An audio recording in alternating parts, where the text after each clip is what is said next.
मी phone करणार नाही. आम्ही कुठे चुकत असलो तर येऊन आमच्याला सांगावं की नितेशजी तुम्ही चुकताय, निलेशजी तुम्ही चुकताय, चला आपण ह्या गोष्टी तुम्ही सुधारा, तेही करणार नाही. पण सतत आमच्या सगळ्यांमध्ये भांड्या लावणं, काड्या लावणं, काड्या टाकणं हे सतत काही लोकांचं सतत काम सुरू आहे. आम्ही जे काय 3-4 महिने पाहिलं, नगरपालिका निवडणुका झाल्या, जिल्हा परिषद झाल्या, नगरपालिकेच्या जिल्हा परिषद पर्यंत ती लोक कॉमन आहेत. नगरपालिकेला संशय आला, जिल्हा परिषदला ती नावं कन्फर्म झाली हो हीच आहे, याच्यापेक्षा आता वेगळी कोण नाही. सातत्याने आमच्या सगळ्यांमध्ये वाद निर्माण करून आपले पोळी भोजना भागण्याचा असंख्य मोठा कार्यक्रम आमच्या जिल्ह्यामध्ये सुरू आहे. तो कुठे ना कुठेतरी थांबला पाहिजे हे आवर्जून ह्या व्यासपीठाच्या निमित्ताने तुम्हाला सांगतो. आम्हाला माहिती आहे की आमची भाषणं ऐकत असतील जिथे बसलेले, आणि आता तर रात्रीचे 10 वाजले, जास्त समजत असेल भाषण, जास्त समजत, आणि म्हणून समजून घ्यावं. आदरणीय रवी चव्हाण साहेब असतील आणि आमच्या कुटुंबामध्ये पण वाद लावण्याचे असंख्य कार्यक्रम सुरू असतात सातत्याने. पण चव्हाण साहेब असतील, आमचे राणे साहेब असतील, निलेशजी असतील, आम्ही सगळेजण.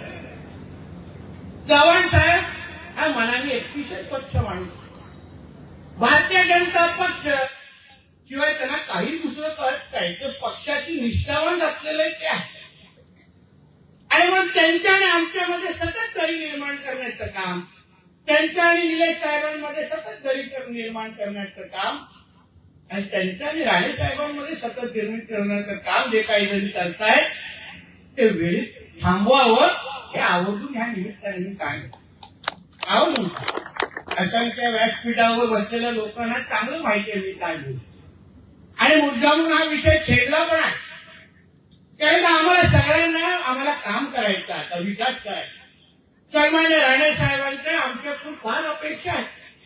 आम्ही विधिमंडळात जात असताना, मंत्रिमंडळात जात असताना, निलेशजी असतील, मी असतील, सगळे कार्यकर्ते ज्या ज्या पदावर आहे, पक्ष चालवत असताना, जिल्हा बँक चालवत असताना, जिल्हा परिषद चालवत असताना प्रत्येकाला मार्गदर्शन करण्याचं काम राणे साहेब करतायत. शेवटी निलेशजींनी म्हणजे सांगितलं, सिंधुदुर्गाची जनता आणि राणे साहेब हे एक अटूट नातं आहे, आणि आम्ही सगळेजण फक्त ते नातं जोपासलं आणि घट्ट करण्याचं काम आम्ही फक्त करतो. आम्ही कोणाच इथे त्या नात्याच्या मध्ये येऊ शकत नाही, प्रयत्नही करू शकत नाही. म्हणून काही जे लोक जे करतायत ना, सांगेन आवर्जून वेळेत तुम्ही गप्प बसावं, शांत बसावं, आणि ह्या पुढे अशी कुठलीही मस्ती करू नये एवढं मी तुम्हाला स्पष्ट. वेळ नाही, जेव्हा पदं वाजवण्याची वेळ येते, निवडणुकीच्या काळात असतं, सातत्याने काही ना काहीतरी गैरसमज व्हावं हे एक कारणीच आहे. आणि ते पाहिल्यानंतर असं वाटतं आता तर पुढे 4 वर्ष तर निवडणुकाच नाही, आता काय चर्चा करणं किंवा काही गोष्टी करण्यासाठी तसं आम्हाला मोकळी काही 4 वर्ष आहेत. म्हणून मी एक तुम्हाला विश्वास देतो, एका बाजूला सिंधुदुर्गचा विकास सन्मान्य राणे साहेबांच्या नेतृत्वात, निलेश साहेबांच्या नेतृत्वात, आमच्या केसरकर साहेबांच्या नेतृत्वात निश्चित पद्धतीने होणार. पण काही लोकांबरोबर 4 वर्षामध्ये हिशोब पण चुकते होणार हे आवर्जून ह्या निमित्ताने मी सांगेन.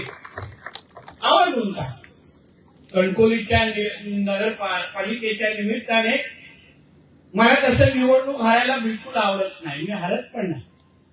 पण कणकवलीचा निकाल लागल्यानंतर काही वेळ दुःख झालं, पण त्यानंतर एक बरं वाटलं की माझा पराभव झाला असला तरी तो निलेश राणेंच्या बरोबरच्या समोर झाला, मला काही प्रॉब्लेम नाही. शेवटी राणेंच्या समोर राणे जिंकत असतील तर काय प्रॉब्लेम आहे त्याला.